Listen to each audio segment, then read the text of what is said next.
Ya, banjir bukan persoalan baru di Jakarta. Sejak masa kolonial Belanda, kota yang dialiri belasan sungai dan kali ini juga sering dilanda banjir. Itu sebabnya Belanda pun membuat beberapa kanal-kanal besar dan panjang untuk menanggulanginya. Namun, pertumbuhan Jakarta dan daerah sekitarnya yang kian pesat semakin membuat Jakarta kian penuh sesak. Keseimbangan lingkungan pun diabaikan. Jakarta yang nyaris sejajar dengan permukaan air laut ini pun selalu dihadapkan kepada masalah banjir yang terus-menerus mengepungnya tiap tahun. Inilah riwayat banjir Jakarta.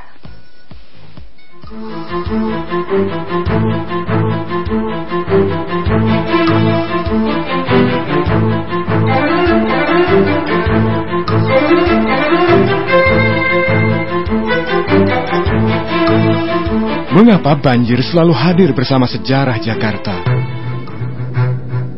Mengapa pula belum ada sejarah yang mencatat keberhasilan mengatasi banjir?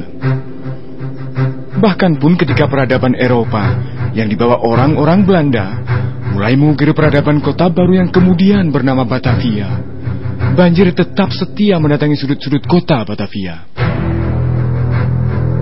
Cita-cita besar Gubernur Jenderal Y.P. Kun untuk mengatasi masalah banjir dalam kota benteng Batavia pada tahun 1619 terbukti tak berhasil mengatasi banjir besar pada tahun 1621. Benarkah banjir memang bagian tak terpisahkan dari Jakarta? Jakarta yang terletak di dataran rendah, ya, dan sebagian daerahnya di bawah permukaan laut, ya, memang tidak dipisahkan dari banjir, ya, dan cukup merepotkan sejak zaman Belanda Adolf Hitler, 66 gubernur jenderal, dan kemudian sampai sekarang. Ada yang istimewa dari banjir Jakarta di tahun 2007. Banjir tahun 2007 seolah merangkum berbagai cerita lama yang mungkin telah tertimbun lumpur sejarah tentang banjir besar yang sempurna melumpuhkan Jakarta.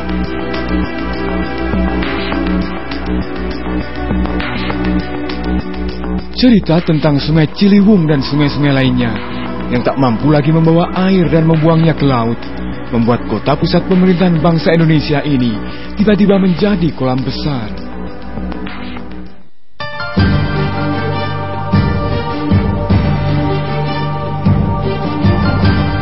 Banjir Kanal Barat yang telah berumur cukup tua ini telah lama dipercaya mampu membuat Jakarta memiliki pertahanan kokoh menghadapi banjir.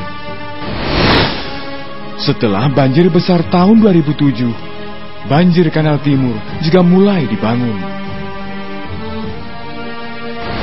Menelusuri kembali mengapa kanal diandalkan untuk mengatasi banjir menjadi menarik. VOC Company mendirikan kota Batavia dengan banyak kanal, banyak raften itu sebenarnya bukan untuk menanggulangi banjir. Dia ingin meniru kota induk seperti Amsterdam. Jadi mereka seolah-olah ingin ketika mereka pergi ke dunia timur, mereka sebenarnya tidak pergi kemana-mana, mereka tetap ada di Amsterdam. Belanda memang tidak menyadari, karena harus diakui topografi kita berbeda. Kalau di Jakarta ini lebih flat dan kita berada pada wilayah dataran banjir. Nah, kondisi daerah yang flat ini memang akan sangat mempengaruhi air yang mengalir. Air cenderung lebih lambat karena sistem gravitasinya tidak berjalan secara optimal. Kemudian kedua, karena faktor sedimentasi yang demikian tinggi. Harus diakui ada perbedaan yang sangat signifikan. Jakarta yang datar, sementara hulunya itu demikian curam.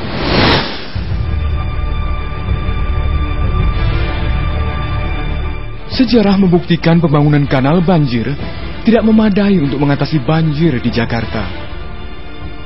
Sejarah juga menunjukkan bahwa kegagalan mengatasi banjir dengan membangun kanal telah berumur cukup tua. Namun uniknya ide pembangunan kanal ini mampu bertahan lama. Pemerintah Belanda yang membangun kanal yang dalam konsep awalnya sebagai sumber atau media untuk transportasi di dalam Jakarta itu sendiri, akhirnya berubah fungsi kanal dari sistem transportasi hanya kembali menjadi sebuah model sistem pengairan.